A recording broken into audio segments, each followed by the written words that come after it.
স্বামী স্ত্রী ঘন ঘন সহবাস করলে চারটি উপকার লাভ করতে পারবেন। স্বামী বলেন অথবা স্ত্রী বলেন, দুজনের কিন্তু চারটা উপকার হয়। এখন আপনারা বলতে পারেন, হুজুর সহবাস করলে তো আমাদের শরীরের থেকে শক্তি ব্যয় হয়, মনের ভিতরে আবার কিভাবে যে প্রশান্তি লাভ করা যায় এটা তো বুঝতে পারলাম না। দেখুন, ইসলামে স্বামী আর স্ত্রী একে অপরের জন্য আল্লাহ পাক রব্বুল আলামিন হালাল করে দিয়েছেন, জায়েজ করে দিয়েছেন। কারণ আপনার জন্যে আপনার স্ত্রীকে আমার আল্লাহ চিরতরে হালাল করে দিয়েছেন। এই যে স্বামী আর স্ত্রী যখন একই বালিশের মাঝে যখন ঘুমায়, একই কম্বলের নিচে যখন তারা যখন ঘুমায়, আল্লাহ পাক রব্বুল আলামিন তাদের আমল নামার ভিতরে নেক লিপিবদ্ধ করে দেন। কারণ আপনি তো হারাম জিনিস ব্যবহার করেন নাই, যেটা শরীয়তের ভিতরে আল্লাহ পাক রব্বুল আলামিন বৈধ করে দিয়েছেন, আমার আপনার জন্য হালাল করে দিয়েছেন, সেই কাজটাই আপনি করলেন। যাই হোক, যেই কথাটা আমি বলতেছিলাম, স্বামী আর স্ত্রী যদি আপনারা মিলিত হন বা প্রয়োজনীয় বেশি মিলিত হন, ঘন ঘন সহবাস করেন, তাহলে কিন্তু আপনাদের চারটা উপকার হয়। এক নাম্বার হলো, স্বামী আর স্ত্রী যখন সহবাস করবেন, প্রথম নাম্বার যে উপকারটা আপনার হবে সেটা হচ্ছে মানসিক চাপ কমিয়ে প্রশান্তি পাওয়া যায়। আপনি যখন আপনার স্ত্রীর সাথে সহবাস করবেন, তখন আপনার যে একটা মানসিক একটা টেনশন রয়েছে, মানসিক যে একটা চাপ, মানসিক যে একটা যন্ত্রণা, আল্লাহ পাক রব্বুল আলামিন তার ভিতরে এত প্রশান্তি, এত আরাম, এত শান্তি আমার আল্লাহ রেখে দিয়েছেন।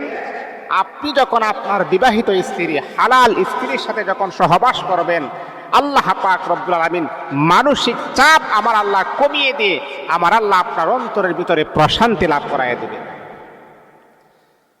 কারণ কুরআনুল কারীমের ভিতরে আল্লাহ পাক রব্বুল আলামিন বড় সুন্দর করে বলেন, হুন্না লিবাসুন লাকুম ওয়া আনতুম লিবাসুন লাহুন।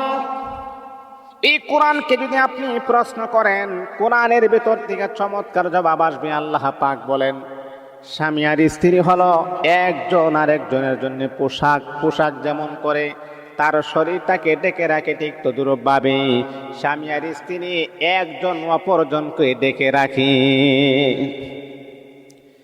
আল্লাহ পাক কুরআনুল কারীমের ভিতরে বলেন, এ আদম সন্তান, তোমরা একজন অপরজনের কাছ থেকে সুখ নাও, আরাম নাও, শান্তি নাও। এটা হলো আল্লাহ প্রদত্ত নিয়ামত। আল্লাহ পাক বলেন, না রে বান্দা, না না, অবৈধভাবে কিন্তু তোমরা আলাল করে পাবা না। অবৈধভাবে যদি তোমরা সম্পর্ক করো, অবৈধভাবে যদি তোমরা এমন কাজ করো, তাহলে তোমাদের আমল নামার ভিতরে জিনাহের গুনাহ লিপিবদ্ধ হবে। এমনকি এই আমল, এই বদ আমল তোমাদেরকে টেনে টেনে জাহান্নামের পথে তোমাদেরকে নিয়ে যাবে। হালালভাবে আপনি বিবাহ করেছেন, আপনি সহবাস করবেন, মানসিক শান্তি পাবেন, মনের ভিতরে তৃপ্তি আসবে, গুনাহমুক্ত জীবন আপনি লাভ করতে পারবেন। এটা হলো এক নাম্বার। যদি আপনারা ঘন ঘন সহবাস করেন, মিলিত হন, তাহলে চারটা যে উপকার হয়, প্রথম নাম্বার কি? মানসিক চাপ, ডিপ্রেশন, টেনশন, এইগুলো আল্লাহ পাক কমিয়ে দেন। দুই নাম্বার হলো, আপনি যদি ঘন ঘন সহবাস করেন, আপনার যে হার্টগুলা ভালো থাকে। মানুষের হার্ট যখন সুস্থ থাকে, যার হার্টে সমস্যা, দেখেন হার্টে যদি সমস্যা হয়, মেডিকেল থিওরিতে আমি বলছি, তখন আপনি যে শ্বাস নিঃশ্বাস দিয়ে আপনি নিতেছেন, আপনার অনেক কষ্ট হবে, অনেক যন্ত্রণা হবে। আপনি মনে মনে ভাবতেছেন, মনে হয় আমার এই মুহূর্তে আমার জীবনটা মনে শেষ হয়ে যাবে।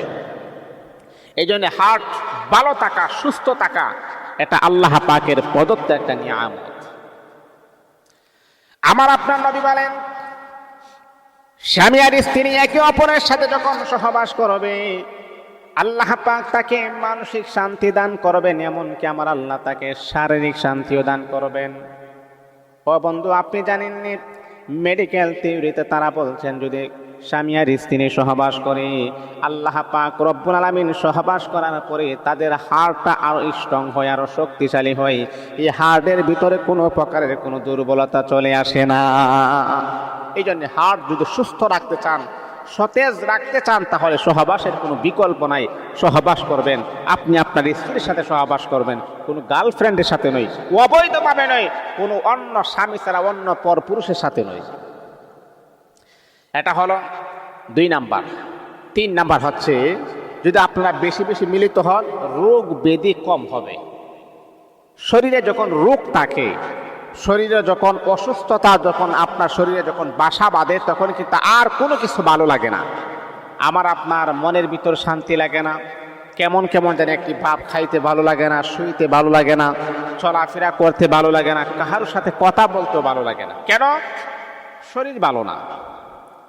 এই জন্য আপনার শরীর যদি স্ট্রং করতে চান, শরীরটা যদি একটি শক্তিশালী করতে চান, সতেজ রাখতে চান, তাহলে সহবাসের কোনো বিকল্প নাই। আপনি আপনার স্ত্রীর সাথে সহবাস করবেন, আল্লাহ পাক আপনাকে শারীরিকভাবে মানসিকভাবে আমার আল্লাহ আপনাকে স্ট্রং করে দিবেন। রোগ ব্যাধি আমার আল্লাহ আপনাকে কম দিবেন, রোগ ব্যাধি থেকে আপনি নিরাপদে থাকতে পারবেন। 4 নাম্বার হল, মুসলমান বন্ধুরা, আপনারা প্রায় সময় ট্রাই করে আপনারা দেখবেন, আমি বাস্তবটা কিন্তু বলতেছি, আপনারা দেখবেন স্বামী আর স্ত্রী যখন সহবাস করবেন, সহবাস করার পর দেখবেন একটা চমৎকার ঘুম চলে আসে, এত সুন্দর চমৎকার ঘুম চলে আসে। আপনি দেখবেন ঘুমের ট্যাবলেট খাওয়ার পরও এত শান্তিদায়ক ঘুম কিন্তু আপনার চোখে চলে আসবে না। সহবাস করার পরে একটা শান্তি এবং আরামদায়ক একটা ঘুম চলে আসে, যে ঘুমটা আপনি মনে করেন 20 টাকার ঘুমের ট্যাবলেট খেয়েও সেই ঘুমটা আপনি পাবেন না। তাহলে এটা নিয়ামত না? সহবাস করার পর আমার হার্ট ভালো থাকে, সহবাস করার পর আমার রোগ ব্যাধি কম হয়, সহবাস করার পর মানসিক চাপ কম হয়, সহবাস করার পর আমার ঘুম আসে, এর চাইতে ভালো প্রসেস আর কি হতে পারে? এই জন্য যুবকদেরকে আমি বলবো নষ্টামি না করে, যুবতীদেরকে আমি বলবো নষ্টামি না করে পর পুরুষের সাথে অবৈধভাবে হারাম সম্পর্ক না করে হালালভাবে বিবাহ বসেন, সহবাস করুন। আল্লাহ পাক এই শান্তির মালিক আমাকে আপনাকে বানায় দিবেন।